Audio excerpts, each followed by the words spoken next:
একবার আয় আমার পক্ষে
চরণ বড়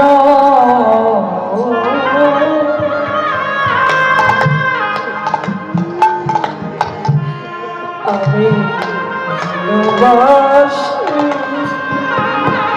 ওরে আমি যে ভক্তের চরণ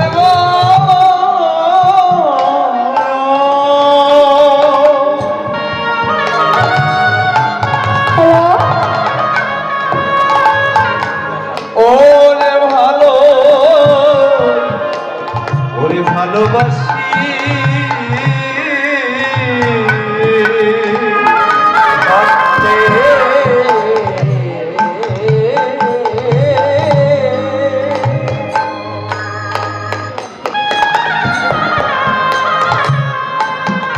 আমি যে ভক্তের চরণ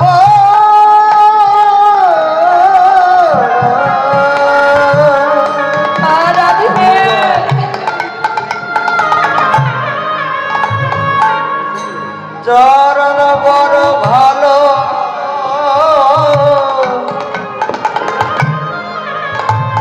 আমি বড় ভালোবাসি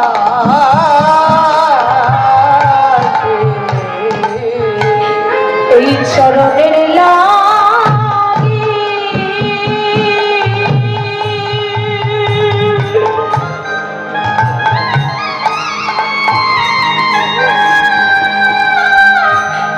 এই চরণের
ওরে আমি যে ভক্তের চরণ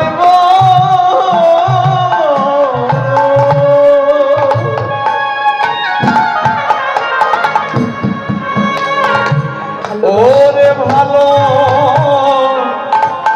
ওরে ভালোবাসি এই স্মরণে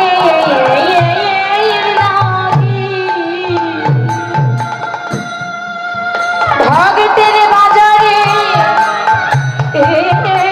আসে একবার দাও দাও ভগত তোমাদের স্মরণে ধরি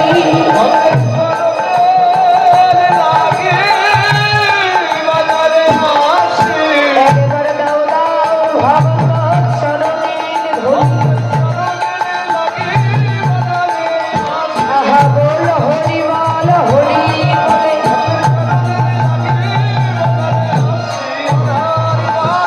বলে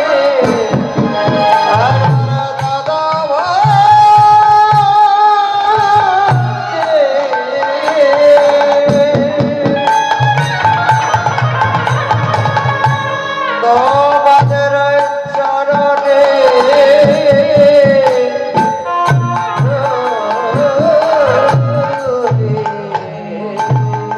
ভক্তি যার প্রশ্ন তার সর্বশাস্ত্রে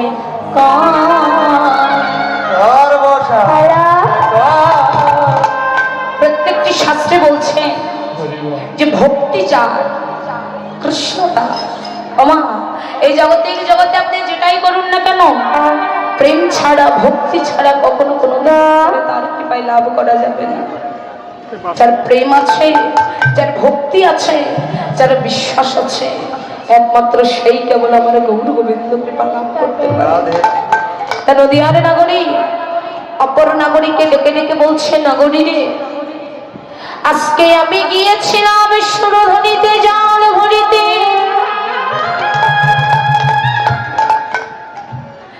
ওই সুরধ্বনিতে জাল ভরিতে গিয়ে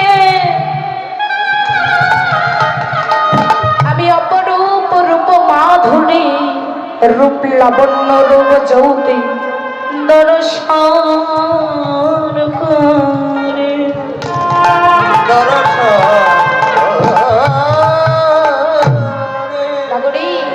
দর্শন করে এই জগতে কেউ যদি কাউকে মন সঁপে দেয়, আগে পিছু বিচার করে নেয়, কিন্তু যেই রূপ নেই আমি নয়ন দিলাম, ওই রূপ জন্ম জন্মান্তর ধরেও যদি বর্ণনা করি তবু শেষ করা যাবে না। নাগরী যে মূরতি দর্শন করলাম, দেখলাম কি হেমসাই অতি গোড়া।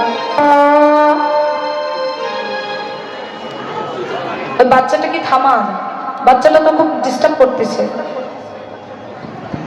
দেখলাম হেমসাই অতি গোড়া, হেম অর্থ কি স্বর্ণ, বাবা ব্রজবলী ভাষা হেম, হেম অর্থ স্বর্ণ। তাহলে স্বর্ণ হেম সাইয়ে, শুধু পদ গাইলে হবে না, ব্যাখ্যাটা আসল। হেম সাইয়ে, সাইয়ে অর্থাৎ কি থেকে, হেমের থেকে। তাহলে হেম সাইয়ে অতি, অতি শব্দের অর্থ অধিক, হেমের চাইতেও অধিক প্রচন্ডময় আমার গৌর কলেবারখানা, যেই রূপে নয়ন দিয়ে আমি নিজে তার শ্রীচরণের দাস হয়ে গেলাম। আমি নিজেই তার চরণের দাস হয়ে গেলাম। শুধু তাই নয়, আজকে নদিয়া নবদ্বীপ মাঝে শুধু গৌরের রূপের দাস হয়েছে তাই নয়, আরো কি জগৎজনা নয়নে আনন্দ, যে একবার ওই রূপ দর্শন করবেই আর নয়নে আনন্দ ধরবে না। আহা নাগরী রে, যেই রূপ দর্শন করে না আমি কিসে তুলনা দেব, তুলনা মিলে না। তবে জানিস নাগরী, এই রূপ সম্পর্কে তারা বুঝতে পারে, তারা জানতে পারে যারা নিজের স্বরূপ সম্পর্কে আগে জেনেছে। যে কথাটা শ্রী চৈতন্য চরিতামৃতে কৃষ্ণদাস কবিরাজ গোস্বামী লিপিবদ্ধ করলেন। সনাতন গোস্বামী একদিন মহাপ্রভুর কাছে গিয়ে জিজ্ঞাসা করেছিল, বলো দয়াময়, কে আমি? জানে তাপত্রয়, যাহা জানি না জীবের তৈছে হিত হয়। প্রত্যুত্তরে মহাপ্রভু বলেছিলেন, সনাতন কথা কি সর্বপ্রথম আমি কে ওমা আমাদেরও প্রশ্ন নাই আমি কে দ্বিতীয় হচ্ছে কেন এত দুঃখ কষ্ট পেতে হয় তৃতীয় এত দুঃখ কষ্ট পাচ্ছি এটা থেকে কি নিরাময় হব না প্রত্যুত্তরে মহাপ্রভু বলেছিল সনাতন জীব নিত্য কৃষ্ণ দাস তাহা ভুলি গেল সেই কারণে মায়া পিছাস তার গলায়ও বাঁধিল যখন একটা জীব ভুলে যায় আমি কৃষ্ণ দাস এই কথা যখন ভুলে যায় তখন মায়া পিছাসী তার গলায় বাঁধে এই মায়া থেকে মুক্তি পাই কখনো জানো তাতে কৃষ্ণ ভজে করে শ্রী গুরু রে সেব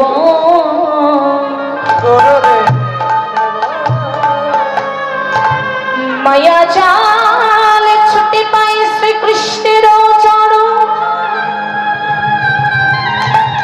সংসার ভূমিতে কোনো ভাগ্যবান ভক্তবতী জি গুরু কৃষ্ণ প্রসাদে পাই ভক্তি লতা বীজ মালি হইয়া করে সেই বীজের রোপণ শ্রবণ কীর্তন জলে করে সেচ উপজিয়া বাড়ে লতা ব্রহ্মাণ্ড ভেদি যায় বিরজার ব্রহ্মলোক পরব্রহ্ম পাই তদুপরি যাই তারা গোলক বৃন্দাবন কৃষ্ণ চরণ কল্প বৃক্ষে পরই সেচন প্রথমে উপশাখা ধরে করে ছেদন তারপর মূল শাখা ধরে যায় ওই ভক্ত গোলকে বৃন্দন আচরণ করে কি করছে বলি আমি গোপন বড়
যে রূপ দর্শন করলাম ওই রূপ দর্শন করা মাত্র আমি তার প্রেমে পড়ে গেছি বৈষ্ণব কবি এক প্রান্তে দাঁড়িয়ে বললেন কি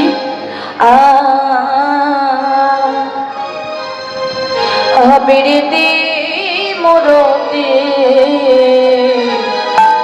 কে